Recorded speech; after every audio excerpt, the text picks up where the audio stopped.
Hi, everybody. This is Friday Forever.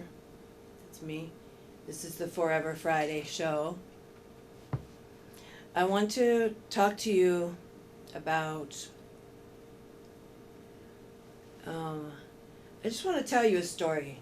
Just sit back, relax, get a drink, do what you need to do. I want to tell you a story. It's about my life. My memoirs. It's called My Memoirs. First, I want to apologize. I'm getting old. Look at all this. I'm not looking super young and beautiful anymore. Oh my gosh, that's for another show. Age. Oh, la, la, la. Okay, I'm going to get started with a story about me when I was age 23. When I was age 23, I had a boy, I had a son who was one. We were traveling from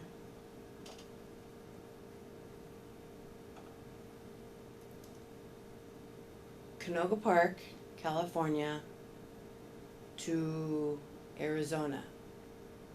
Mind you, I've never drove long distance before. I mean, I just haven't. And when I had to drive to exchange my son, it was hard for me. It was really, really hard. I lived in Arizona, and I had to exchange him.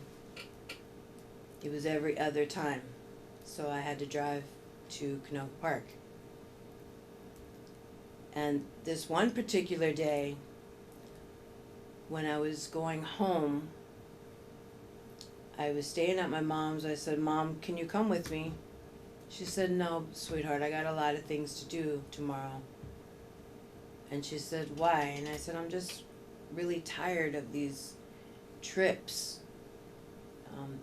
They're long, and I get lost all the time, and I go on the wrong freeways, and it's just difficult."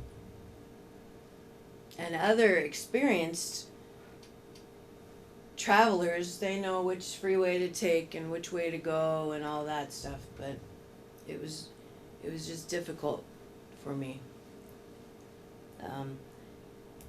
I took my son, I packed up the car, and I had a test to take in.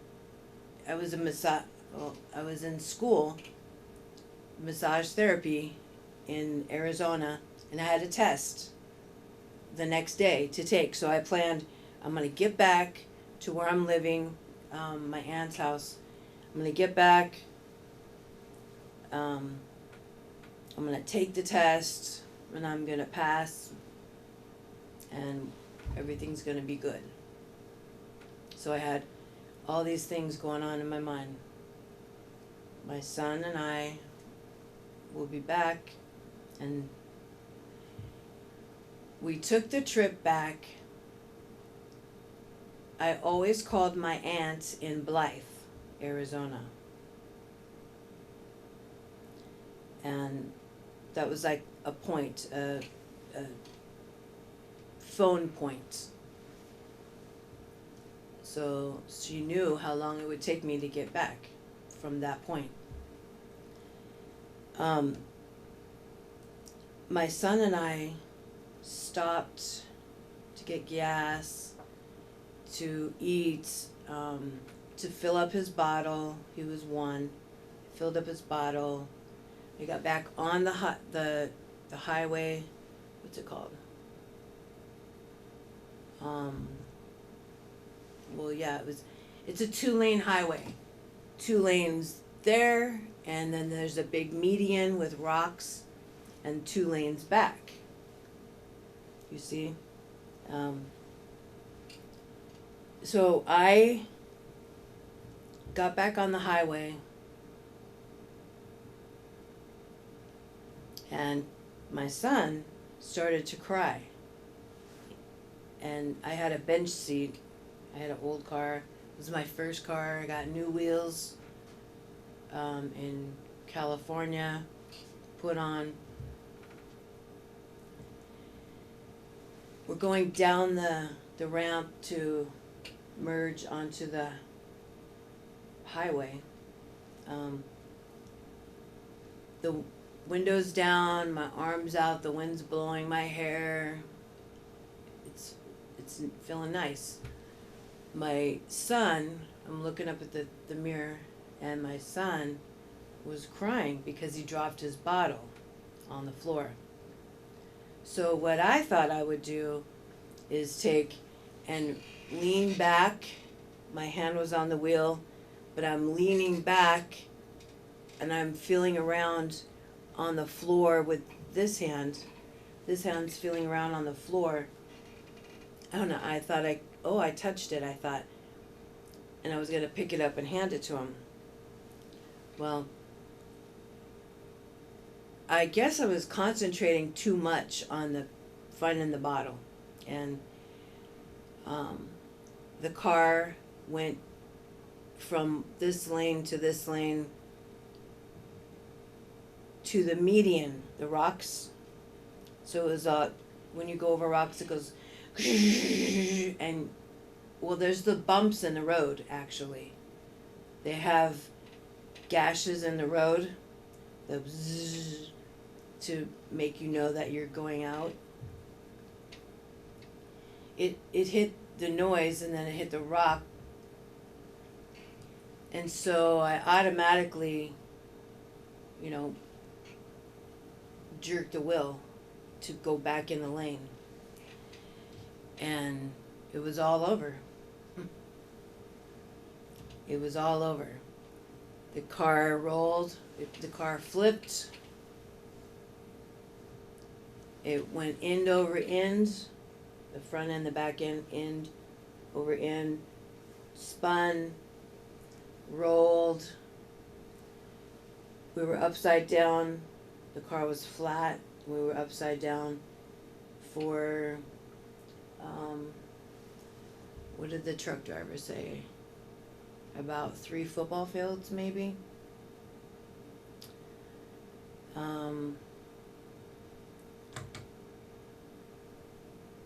A truck driver was watching all of this because he was parked at a rest stop. And, I mean, he saw it, and then he saw it. And it finally stopped. We were upside down. It finally stopped. And then it flipped over. I mean, I wasn't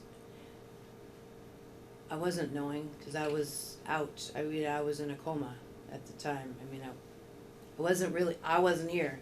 I was in the car, but I wasn't here.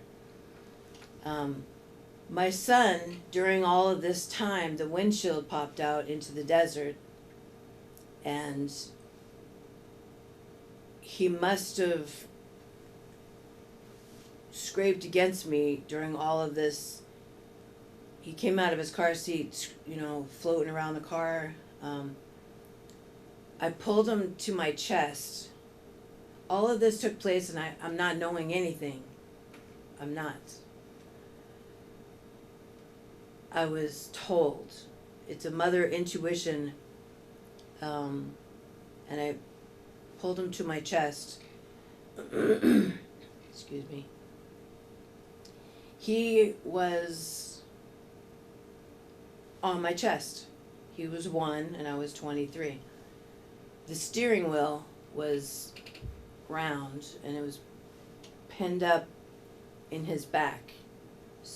And we were like this. He was here with the steering wheel in his back.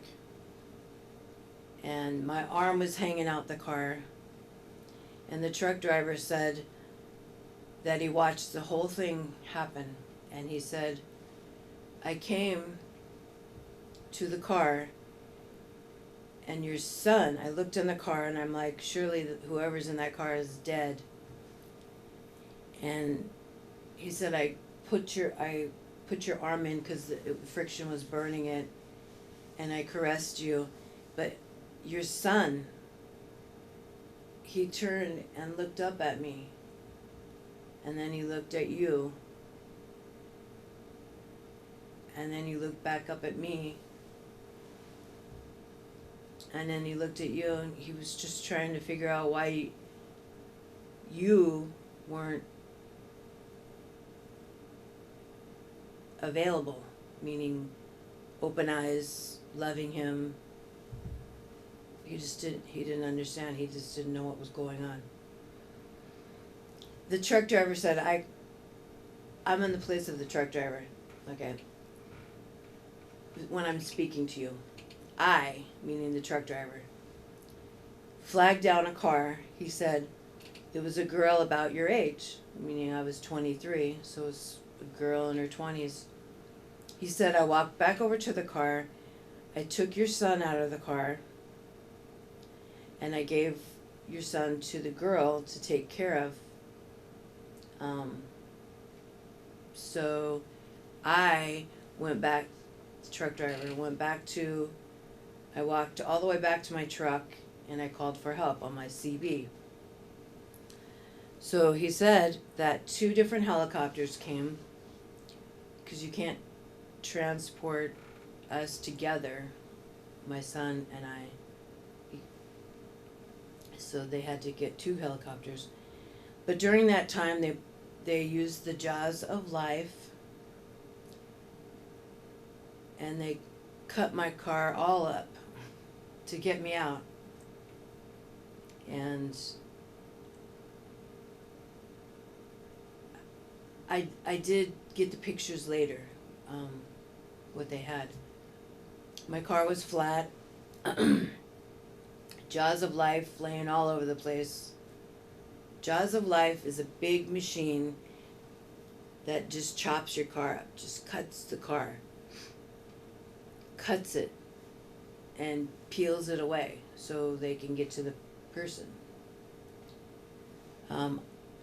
There's a picture of me with my big feet, and I'm laying on the cement, and there's paramedics over me. I have a tracheotomy right about here. They cut a hole in my throat and shoved a tube because I wasn't breathing. So they brought me back to life. And I had the internal damage in my brain. My brain was swelling. And my son had the external damage. So he had lines like Freddy Krueger went to his back. And he had a scrape on his arm. And of course, mental trauma. I don't know what he's experienced mentally. They air vac'd us at 2 different helicopters.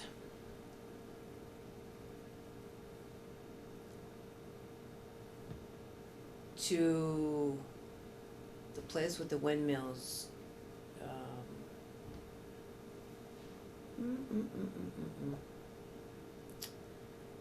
It's California. Oh my gosh. It's got a lot of windmills.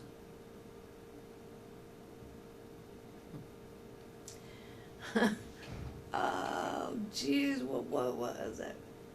Blythe, not California City. I'm gonna bypass that for a minute. I don't remember. See, that's okay. They took us there to the place I can't remember, part of California. All my family and friends and boyfriend at the time and whomever came to that hospital. And the doctor said, well, see, they cut this side of my head open all the way up around here and then back down, and then laid it open to relieve the pressure.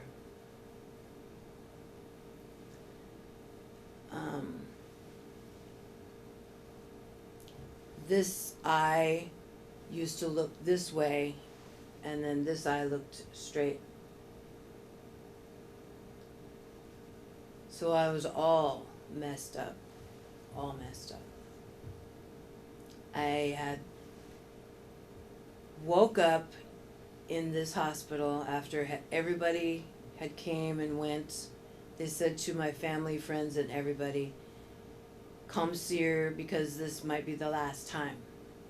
Because tomorrow she's going to be a vegetable or she's going to die tomorrow. So all I recall is with my arms hanging down to my sides, strapped in a chair,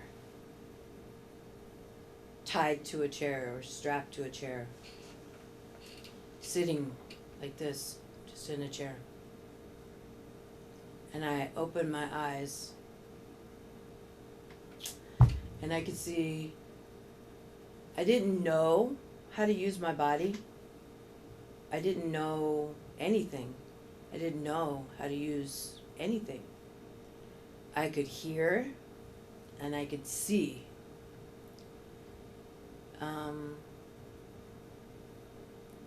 And I heard, out of the corner of my eye, I could see a bed. And I knew, I want to be in that bed. It's so much more comfortable than this chair, but I had no way of communicating. I was a baby. You know, when babies are born and then they grow, they don't know how to communicate. They don't know anything unless you put inputs, stuff into them to know what to do, what to say. Just life. I had a baby brain, meaning wiped clean, nothing. I knew nothing.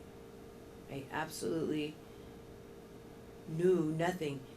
I didn't know how to use this grown-up body. I didn't know how to use it. I didn't know anything. All I remember is being on a backboard, which is a hard board, like a surfboard, like a hard board, hard, flat and hard, being shoved into a helicopter. There's so much noise and shoving and moving. And then I remember they air vac'd me. Oh, well, I have to back up. My son was held overnight and tended to, and he was released to my husband, who I had in my 20s. He was released to him, and so it was just me, and everyone thought I was dead or going to be a vegetable. And a vegetable is sitting in a wheelchair, just everyone does everything for me. Wipes my mouth, feeds me, takes care of this.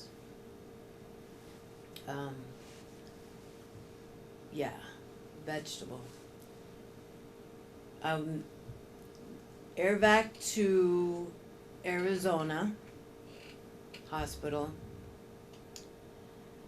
and I spent most of my life in that hospital. Yeah. Getting retaught. Vestibular clinic is for your eyes. They would put paper lampshades on my head so I couldn't see. And they would point me in the direction and say, okay, Friday, walk in a straight line. And I would go, okay, I got this. In my head, I would think, I got this. I'm going to show them. I knew in my head I could do these things. Why are they treating me like a baby? I didn't. I didn't know how to do them. I couldn't do them. There's no way I could do these things. They would set me straight, and I would go, bam, right into the wall. I just couldn't do it. I couldn't walk in a straight line. I couldn't stand on one foot without touching the wall. I couldn't walk. I couldn't eat. I couldn't chew. I couldn't do anything. A nurse would sit across from me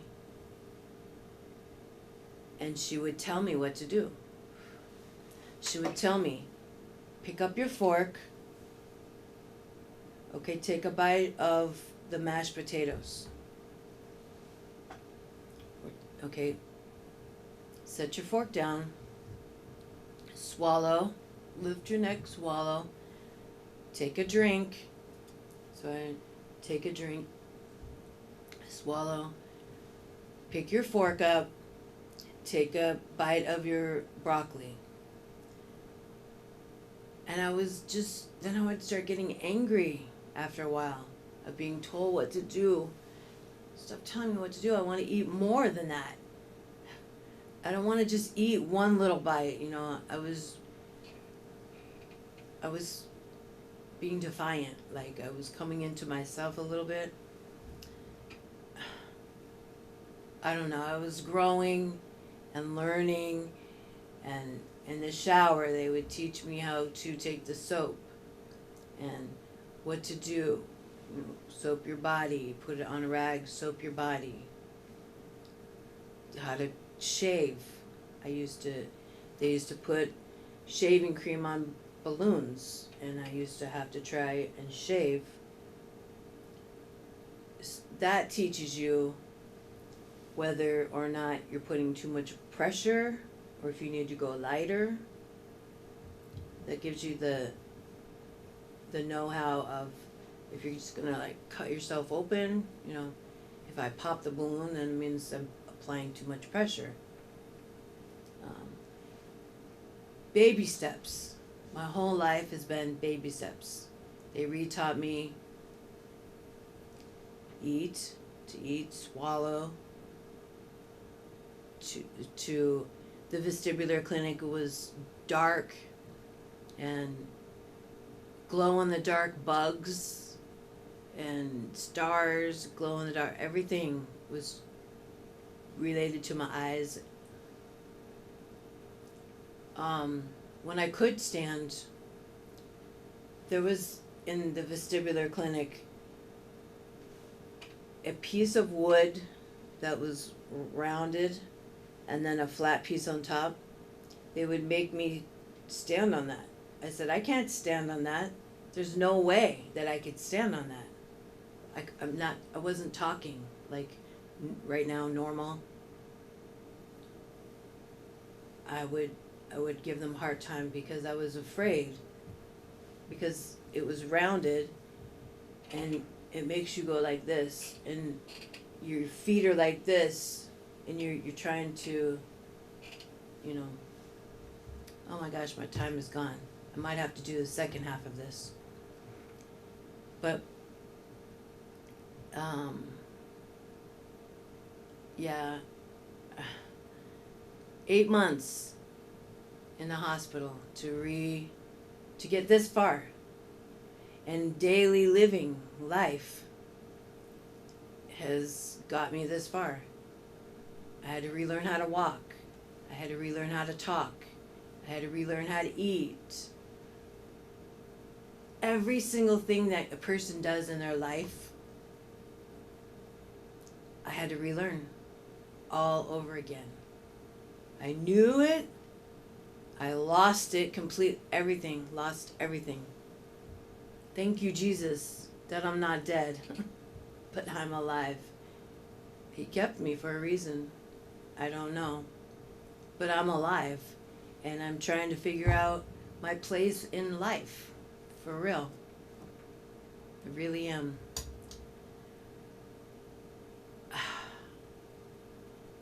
I can go more in depth of all of the learning and the hospital things, and for a long, long time, every time that I would even think about what I went through, I would just bawl my eyes out. I couldn't help crying. I would cry and cry and cry. Trying to tell someone the story, I would just cry. I would start to tell the story and lose it. I could never ever tell the story, ever. For many, many years, I could not tell the story of who I was, what happened, all that I went through, because it was just too painful. That's why I talk slow. That's why I slur. But people always used to say, "Oh, are you drunk?" You know that I used to cry. That hurt my feelings. I'm not a person for alcohol. That's not me. That wasn't me. It's all due to the rollover car accident that left me with a TBI, an acquired traumatic brain injury. Comatose, waking up because they took me off of all of the stuff. She's going to be dead or a vegetable. Might as well take her off the stuff.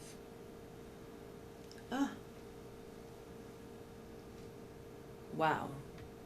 My son's okay. He just doesn't talk to me from the rest of my life now. I mean, I miss that communication with him. I don't know why he won't talk to me. I don't know why. I miss my boy. I miss him.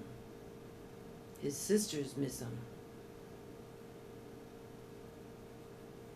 But I always make sure that I can Facebook him and let him know that I miss him and love him. I'm just waiting for the day when he'll talk to me. I just don't even know why.